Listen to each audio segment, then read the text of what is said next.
And there they are. Strawberries. Coffee.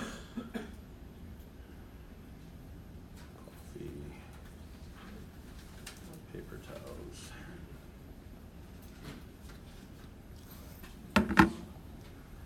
All right, so trig substitutions are the natural progression of what we were talking about. And that is to say that when you take the derivative of an inverse trig function, you're going to get an expression that will be in the form of some of the integrals that you're going to see on the coming pages. All right, so what we're looking at are three separate cases. Because like I said the last couple of classes, the three most important trig functions are sine, secant, and tangent. All right, the ones without the codes. All right, because if you know those, then you also know indirectly the ones with the codes. All right, so if we can study these individual cases and how to handle them, then we're going to be good in all cases. And in fact, you can actually survive in the world of trigonometry without ever knowing a cosine function, cosecant function, or a cotangent function. Because you could always write a sine function that maps to the same points as a cosine function. All right, same thing with secant and cosecant. All right, one can supplant the other. You don't need all six of them. All right, so if we know these three, we're going to be in good shape. And in fact, when you get a lot of these solutions, you may wonder why. I noticed I never got a cosecant. I got all these answers, and cosecant and cotangent, they never came up. And my response to that would be, that's a good thing. All right, that means you're probably doing it right. Right. So if you have an integral involving the square root of a squared minus u squared, you're going to use a sine function. A squared plus u squared, you're going to use a tangent function, and u squared minus a squared, you're going to use a secant function. And the reason behind that is because those are the binomials that make up your arcsine derivative, your arctangent derivative, and your arcsecant derivative. The only exception is the arctangent derivative doesn't have the radical in it, but we can work around that. All right. So let me show you where these came from. If you have some ratio of u over a that we call the sine ratio. All right. That would make the opposite side u and the hypotenuse a. Sine, SOHCAHTOA. That's the SO part of it, opposite over hypotenuse. All right. If you solve for the missing side, I'm not going to waste your time because it's right here, you're going to get the square root of a squared minus u squared.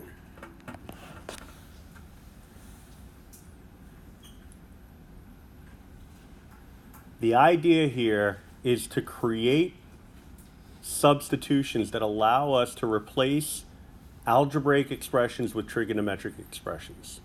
Right? Because if I told you that you have some complicated algebraic expression, right? But that you could actually replace that with a cosine. Do you want to take the antiderivative of a complicated algebraic expression that might involve u substitution and other types of integration techniques? Or do you want to just take the antiderivative of cosine? Cosine, because you know what that is. All right? So that's what we're going for here. We're trying to replace a complicated algebraic expression with a simple trig ratio. All right? So looking at this, I could come up with two simple trig ratios. And this is going to be the same for each one of these triangles that we draw out. One simple trig ratio would be the ratio of my u to the a. Another simple trig ratio would be the ratio of that nasty radical to the a. All right. Bottom line is I want to get the a involved. The reason behind that is a is going to be constant. All right, so a is some constant value. U is going to be some algebraic expression involving a variable x, but a is going to be constant.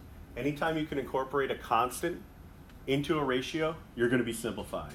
You're going to be making it simple, all right, or as simple as it can be. All right, so out of the 6 possible trig ratios that you could come up with, you could have opposite over hypotenuse, adjacent over hypotenuse, opposite over adjacent, or you can go the other way. You could have hypotenuse over opposite, hypotenuse over adjacent, or adjacent over opposite. Right? Out of all of those possibilities, these are the 2 simplest ratios. Right? The ones where you have a constant in the denominator, because I'll tell you right now, algebra didn't start getting hard until you started learning about variables in the bottom of fractions. Really just think about that. Go all the way back to like your beginning experiences with algebra. You solved basic equations, right? You got x alone, not too bad. You learned about factoring, it got a little hard. You learned how to solve quadratics, still not too bad. It was still getting a little tricky. But then you started talking about things like asymptotes, then you got into limits, and then you got into all that stuff. All of that had to do with the fact that there were variables in the bottom of fractions. So if you had a choice in creating a ratio, why the hell would you choose a ratio that would put a variable in the bottom of a fraction? All right, so you automatically want a in the bottom. The only way that this is going to be clean would be if you chose these 2 ratios. All right, so you have the opposite over hypotenuse. All right, so that's the so part of it.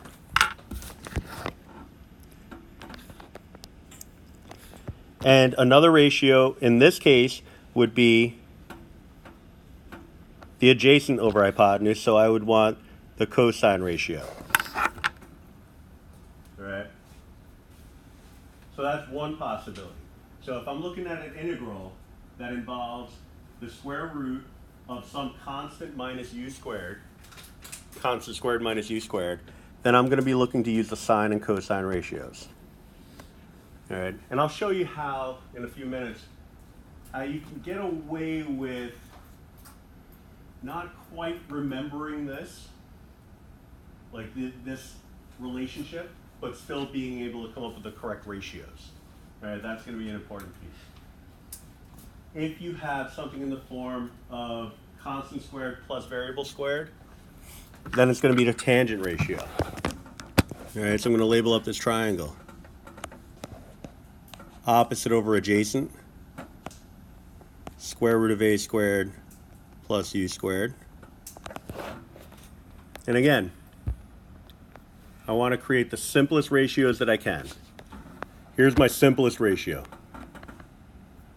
U over a. That's the opposite over the adjacent. TOA. The next simplest ratio would be to take that nasty radical and put it over the constant. All right? That's the hypotenuse over the adjacent. That would be your secant function. All right, so that's where those ratios are coming from.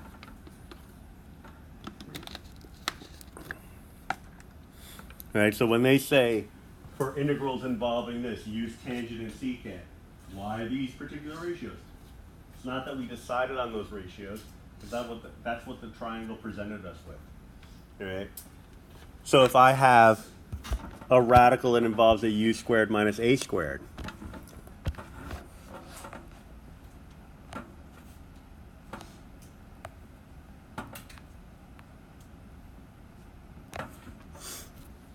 all right, simplest ratio, that would be hypotenuse to adjacent,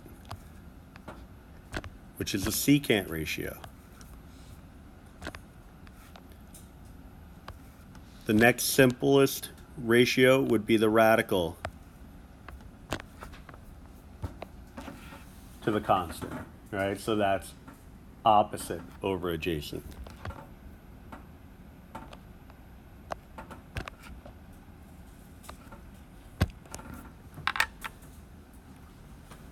All right, so the structure is always in it, so I just kind of boil it down here.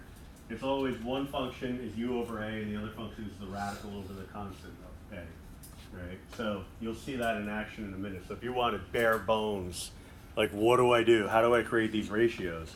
That would be it. But again, you haven't seen this in action yet, so I'm saying ratio over and over again, and you're like, all right, cool, you really like the word ratio. It's going to come into play significantly in a couple of minutes. All right. And you'll see it's a pretty cool approach too.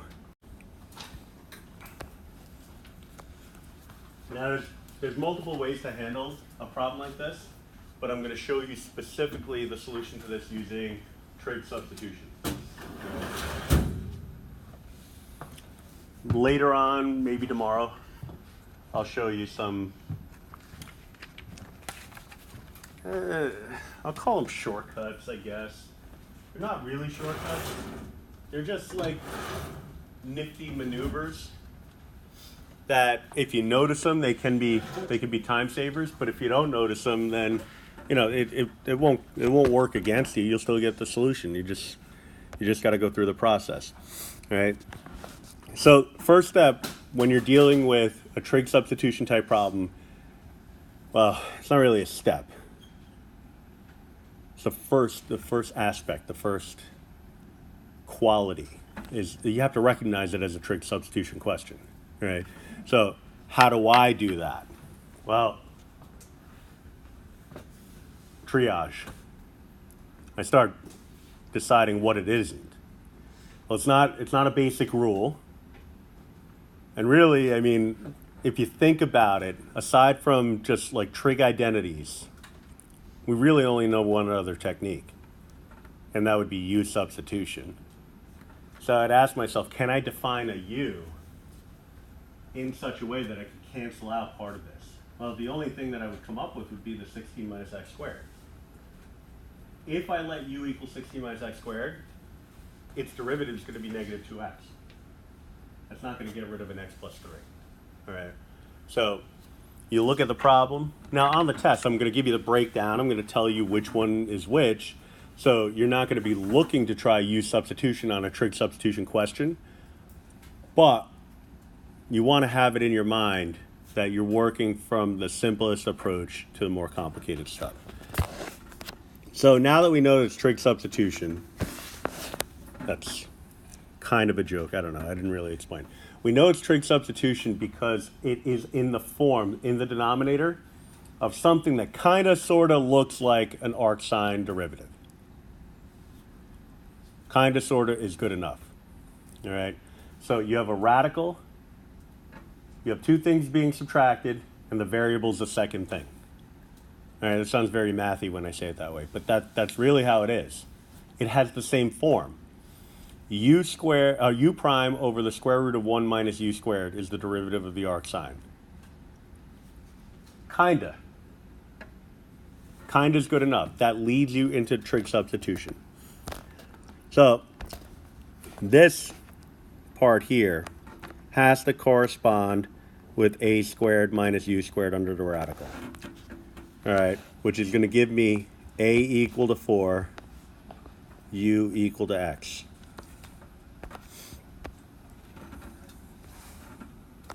All right, the only way that this plays out so that this form becomes the square root of 16 minus x squared is if the a is 4 and the u is x. All right, so good first step. Now the question is, what do I do with that? Well, you can flip back to the previous page and start trying to piece it together, or what you can do is go to the triangle.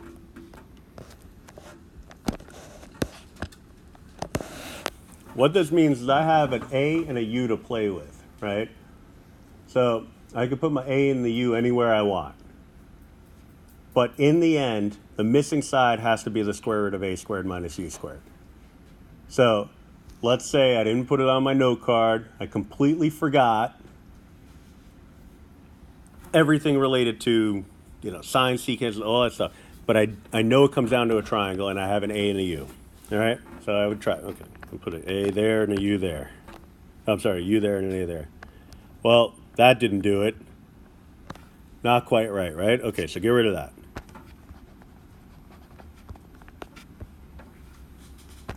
Let me try a U there and an A there. And then I would say, not quite. You got 6 tries before you're eventually going to get it. This is the worst case scenario. But when you do, you eventually settle in on this. All right. So that's what I was talking about on the previous page, where you can manufacture those rules without having to have any kind of real sense of like what the rules are. You just have to have an idea.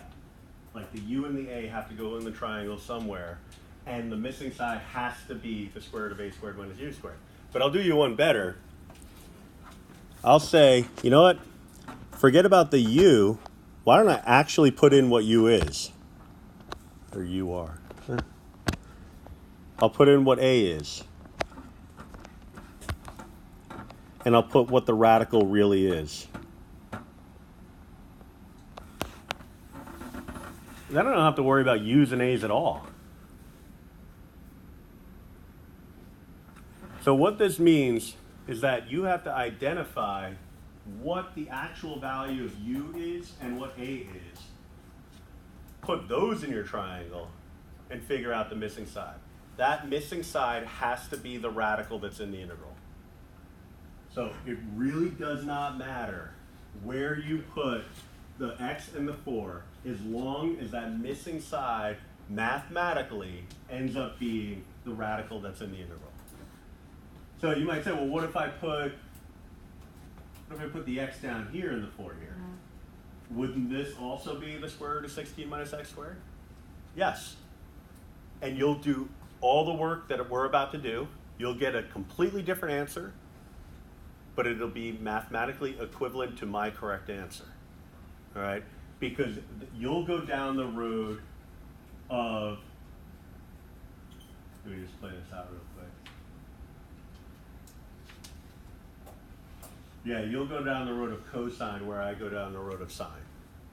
All right, so arc cosine for you, arc sine for me. All right, but as we know, the only difference between an arc sine and an arc cosine is a -1, a multiplier of -1. You can always get from one trig function to its cofunction by making just a slight adjustment. All right. All right, so what I want to do now is create my ratios. The simplest possible ratios. Here's one of them, x over 4.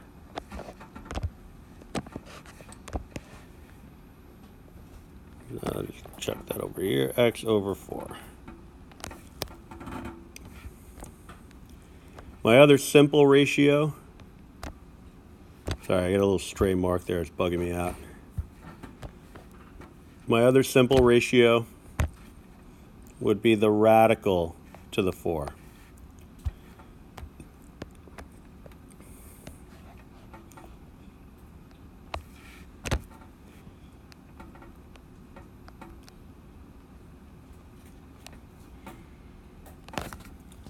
We want to name those ratios. From the perspective of theta, we have an opposite side and we have a hypotenuse. O over h, that's a sine function.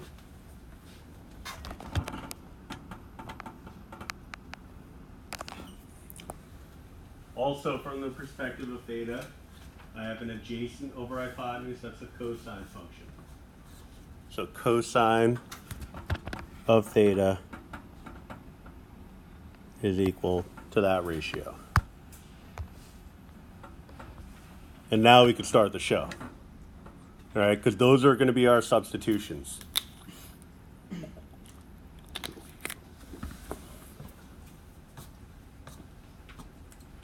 And they're not bad.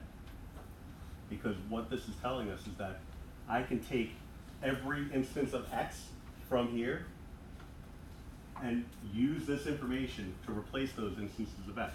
Well, the biggest, most glaring instance of x is that radical 16 minus x squared. I want that out of there. So let's clean this up. 4 cosine theta is equal to the square root of 16 minus x squared. That's a nice substitution right there.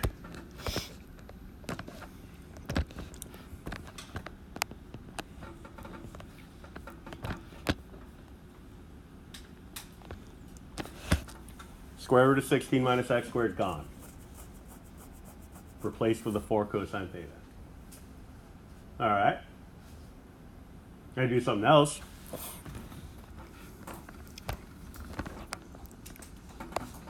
purple for those keeping score at home.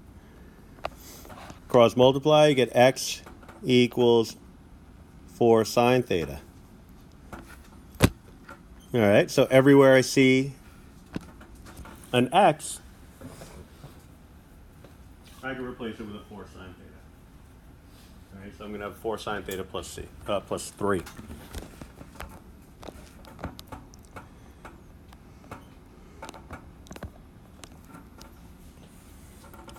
But I can't have a dx there. That's an issue. That's got to go. All right. Well, I have a relationship here, a simple relationship between x and theta. So take the derivative. Dx is equal to 4 cosine theta d theta.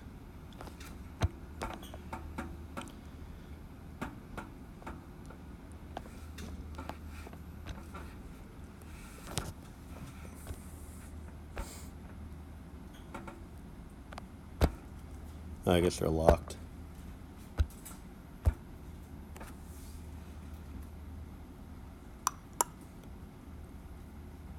I can't unlock them. I was hoping to move some things around, make it look a little nicer, but I'm locked in. 4 cosine theta is going to cancel out. And now I have a nice, simple trigonometric expression, 4 sine theta plus 3 d theta. So previously, could not find the antiderivative of this, at least in its current form. You can make some minor adjustments algebraically, maybe figure it out. In fact, there's a nifty technique that I'll show you tomorrow, but I can find the derivative of this like that. Antiderivative. So, negative 4 cosine theta plus 3 theta plus c. Now, it would be really, really nice if we were done at this step, but the problem was in terms of x's. Those are not x's. So we got to go the other way.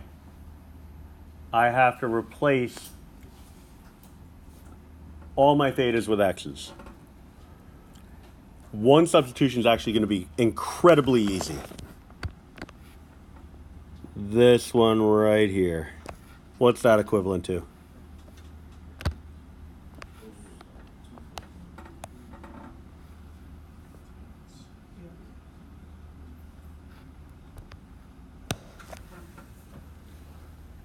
My hearing's going, so I don't know if I heard it.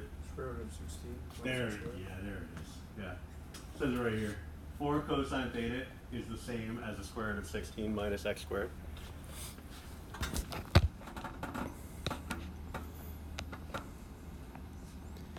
Now, that whole triangle thing, now, I'll tell you, in all honesty, I didn't buy into that when I was a student. Like, I'm not drawing that triangle. I'll just memorize steps, it'll be fine.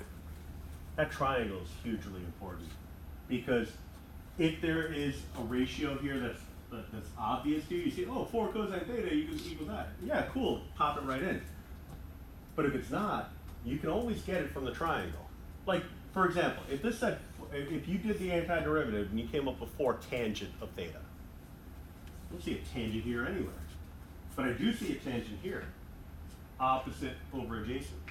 Just pull it right off the triangle. That's the beauty of the triangle. All right, now the theta, I need that. I don't have it directly, but we can get it. I don't have it, but I can get it. So I'm just going to take a relationship that's going to help us get it. Something that we came up with very early on in the process. Sine of theta is equal to x over 4. X over 4. I was about to write a pi. If I want to get theta alone, what could I do to this equation? Inverse sine, yeah. Theta would be equal to the inverse sine of x over 4. Take the inverse sine of both sides. The beauty of this step is that, yeah, I took sine of theta equals x over 4. You could have said, Well, I took the cosine of theta equals this. So if you did the same process but came up with theta is equal to the inverse cosine of the square root of 16 minus x squared over 4, you're right. Tangent of theta is equal to x over the square root of 16 minus x squared. If you were to say that theta is equal to the inverse tangent of x over the square root of 16 minus x squared, you're right.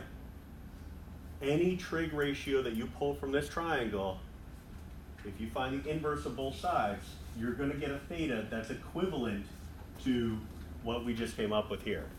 All right? Now, it may not be as simple, but that's not important. Correct is important. All right, so I now know that theta is equal to the inverse sine, or partly, or it could be, or in one reality, it's equal to the inverse sine of x over 4. And so this would be our final answer. All right, and so you look at this, go right back. What was the first thing I said? We were diagnosing it, performing triage. I said, well, it's not U substitution, but it kind of sort of looks like an inverse trig function, inverse sine. Well, yeah, so does my answer. It kind of sort of looks like an inverse sine. There it is. It's got part of it in it. All right, so inverse sine functions work its way into its solution. So if it has the same general structure of a particular type of function, odds are that function is going to work its way into the solution. All right, so let's do another one.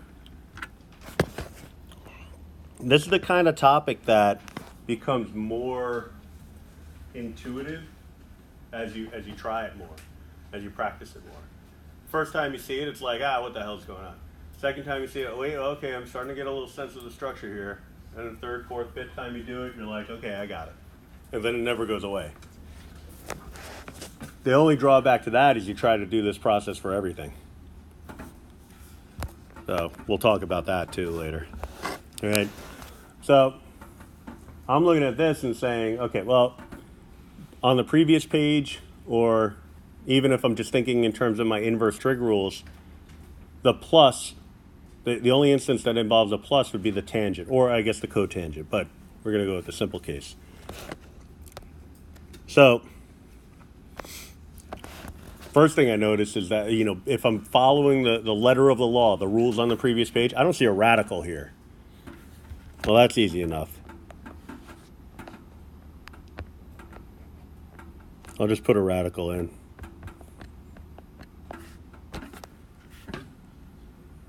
And then square it, yeah. All right, so now I have the radical. So if you desperately have a need for that, then there it is.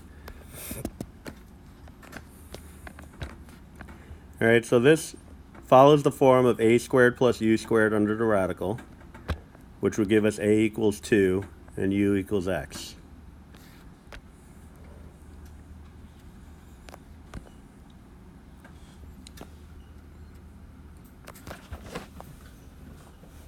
So now it's going to come down to placement within the triangle. Whether I call it a and u, or x and y and z, or smiley face, doesn't matter, as long as the number 2 and the value x get in that triangle in some capacity. All right, and they need to lead to the missing side being equal to the square root of 4 plus x squared. All right, so if I put the x here and the 2 there, that's one way to get it.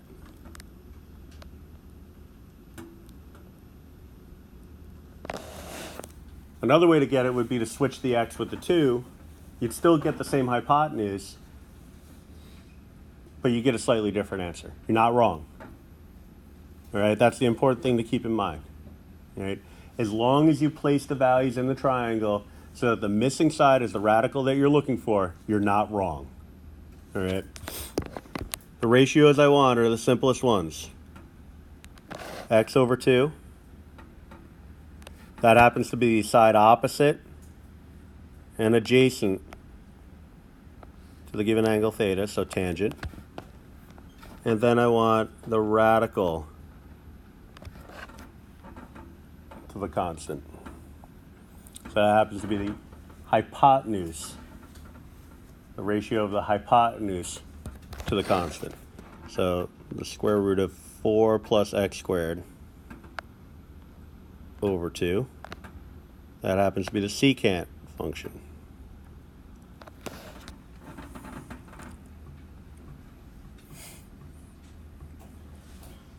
All right, we look at the integral that we have. We got two things that we need to get rid of here. This looks a little simpler than the previous question.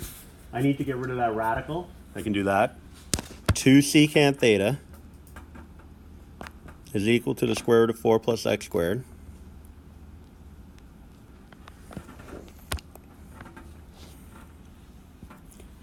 But then I also have to get rid of the dx, but one thing at a time. So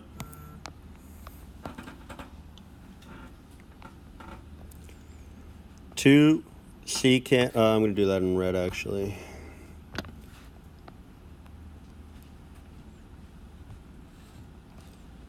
Squared. That dx has to go, right? So I'm just going to, for the sake of keeping things somewhat organized, I'm going to put this over here, solve for x.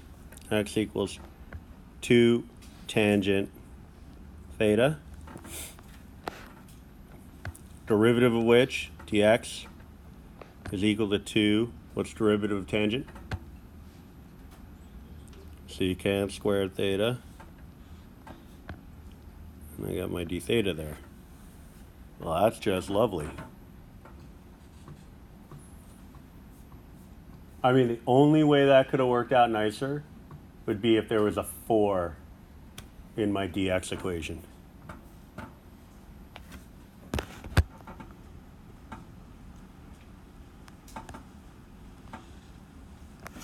Because then it would have been a complete cancellation. I'll show the intermediate step. 2 secant squared theta over 4 secant squared theta d theta.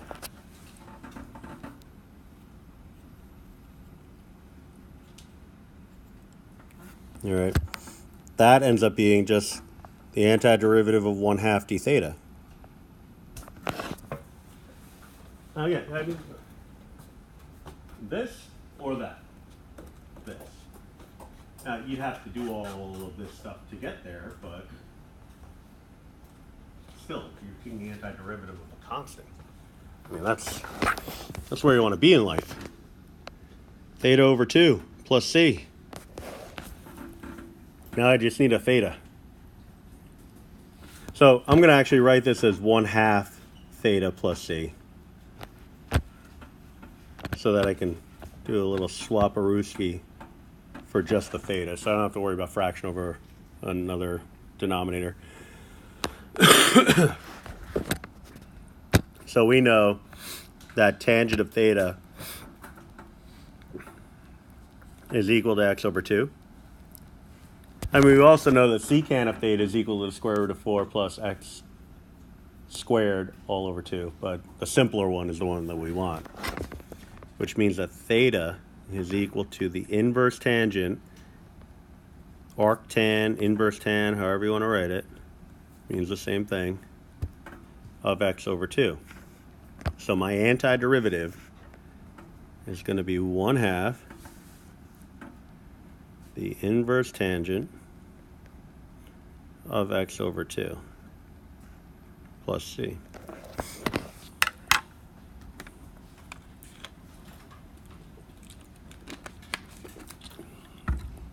Now there actually are, like I said, shortcut rules for questions like this, where the only thing that differs from this being the arctangent derivative is the constant.